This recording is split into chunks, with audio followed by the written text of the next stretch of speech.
needs to be assessed a bit more. What should that relationship be?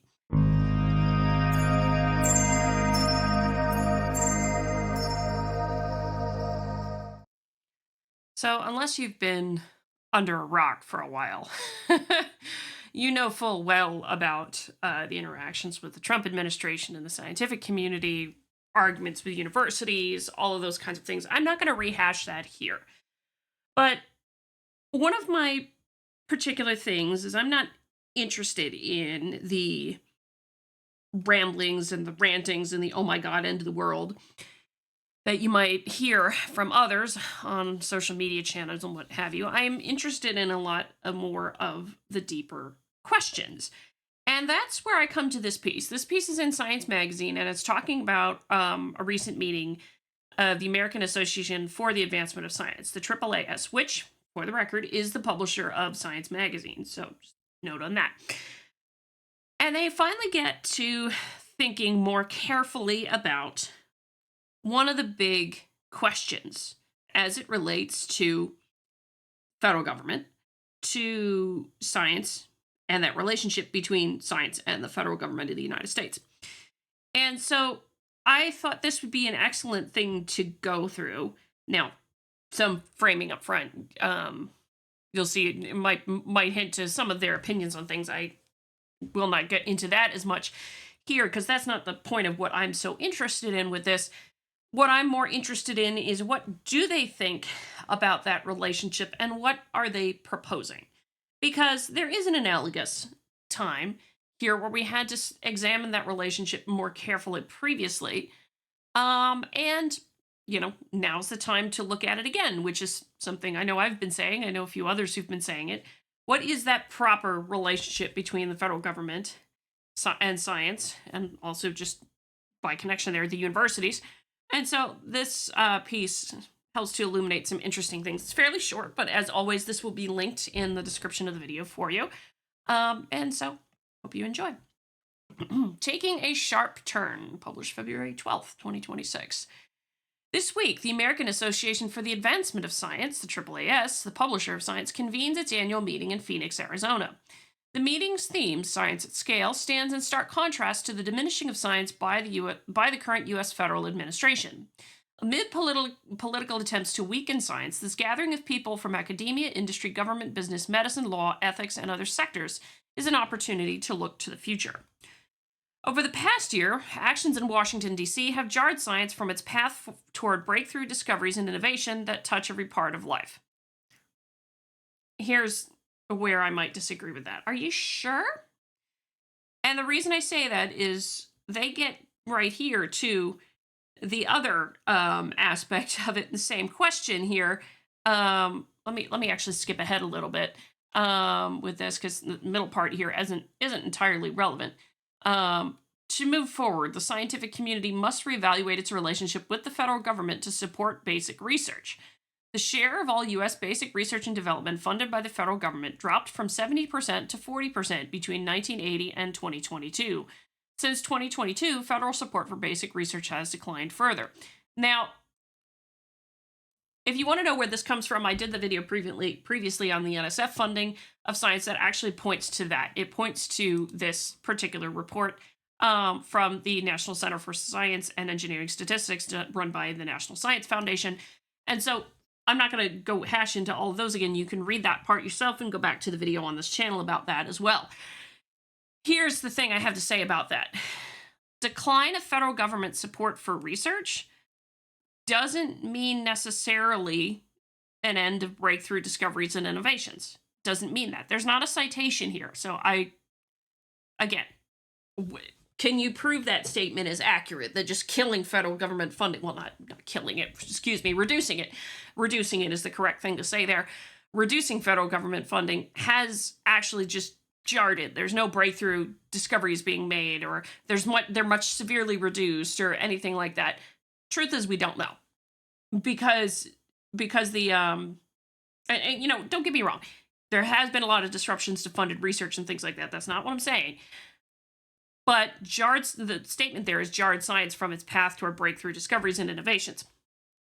Are we sure about that? Are we entirely sure about that?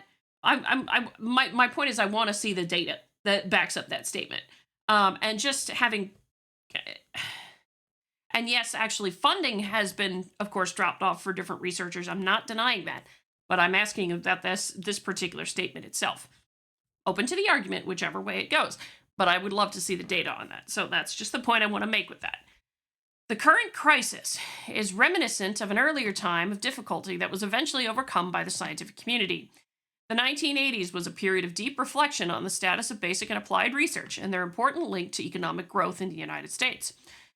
The decade began with massive inflation and major federal budget deficits. Many companies shifted their manufacturing capacity offshore. Federal funding for basic research was severely strained. There was also a growing gap between the needs of industry for science and engineering talent and a drop in college enrollment. In fields including computer science, advanced materials, and aerospace science. In response, the White House Science Council drew from academic and non academic sectors to form the panel on the health of U.S. colleges and universities in 1982. The panel was charged with undertaking a comprehensive study of science and engineering research and higher education. Their 1986 report, A Renewed Partnership, not only strongly recommended the doubling of federal support for basic research, but also emphasized new alliances between the federal government, academia, and industry. By pulling industry into direct collaboration with both universities and government, this effort ignited the transfer of technologies from labs to the marketplace. And between 1980 to 2022, the share of business investment in basic research and development grew from 15% to 37%.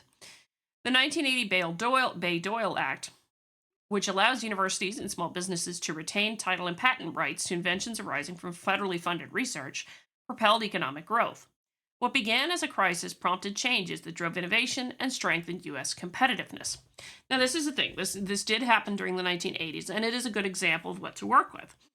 The federal government, of course, does have a vested interest in scientific research for a whole myriad host of things. And of course, for the state's own interest, there are certain things there with scientific research that is of interest. We should remember that for the state's own interest. There's a difference, I think, because I want to get to a different question that's down here later and ask something a little provocative with that.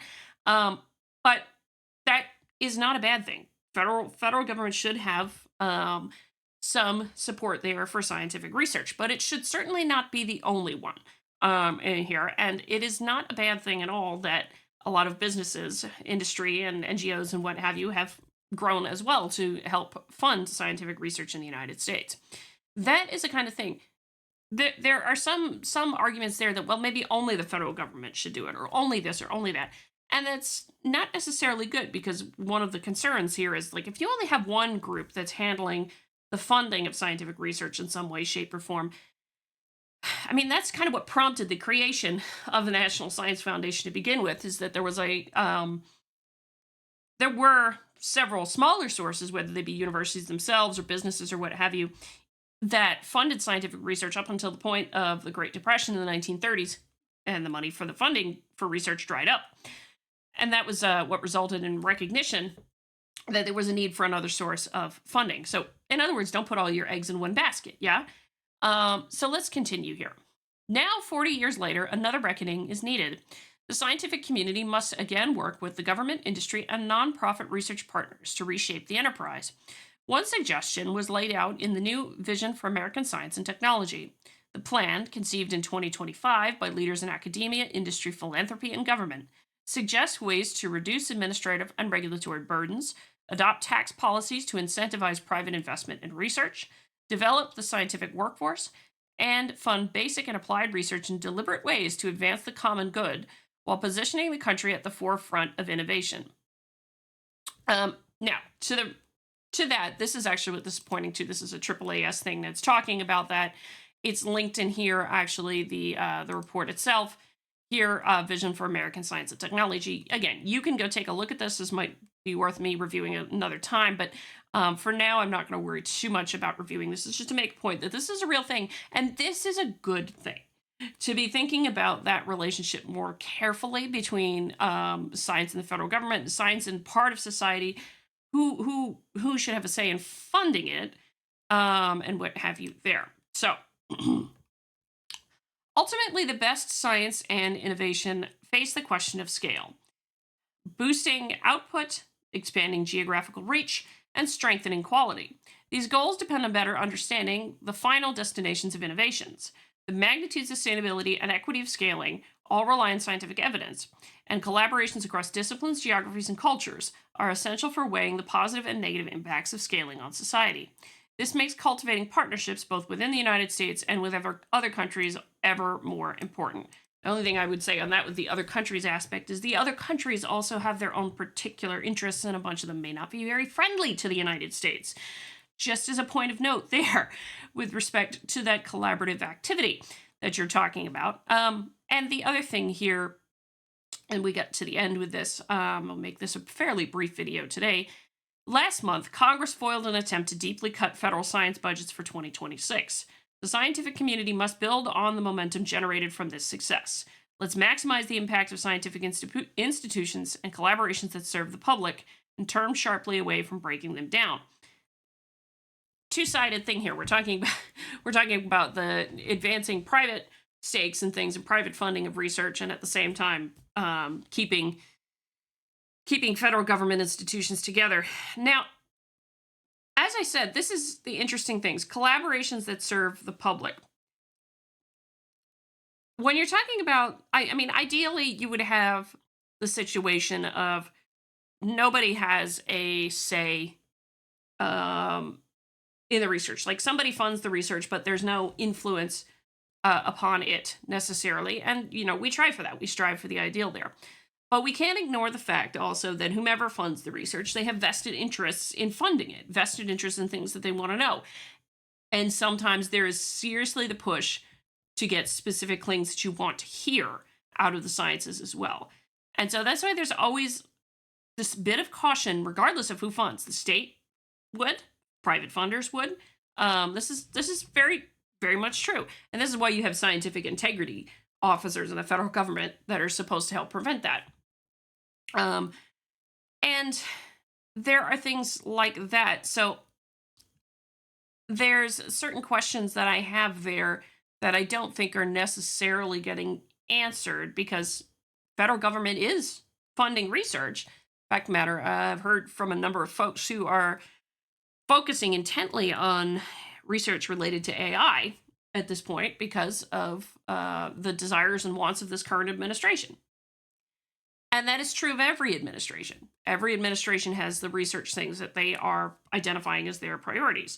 There's also other things going on and other aspects that influence how scientific research is funded.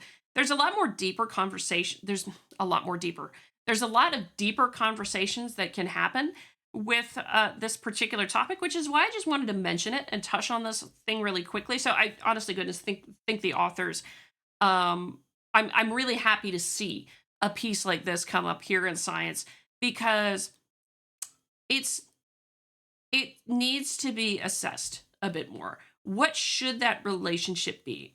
Now, frankly, I wouldn't want anything like what we have in China or other countries where they have very, very much no academic freedom. See the Academic Freedom Index for that, because the government has nearly total say over what they want to hear and what they want researched. You don't have any of that freedom as much as you would like there. So, note to self. And those kinds of things. And again, that also goes to the issues of collaborations between countries. Not necessarily all friendly to each other in this world. And so that's other things to consider. So let me close with ask you all the particular question. What do you think should be the relationship between the scientific research and the federal government? What do you think it should be? What should be the relationship between scientific research and society generally, and specifically the funding question, but also just the relationship in terms of advice? Let me know what you think. Hit the like button on the way out the door, comment on the video, share the video, subscribe to the channel, all that lovely good jazz. Until next time, I'm Adrienne. Stay curious.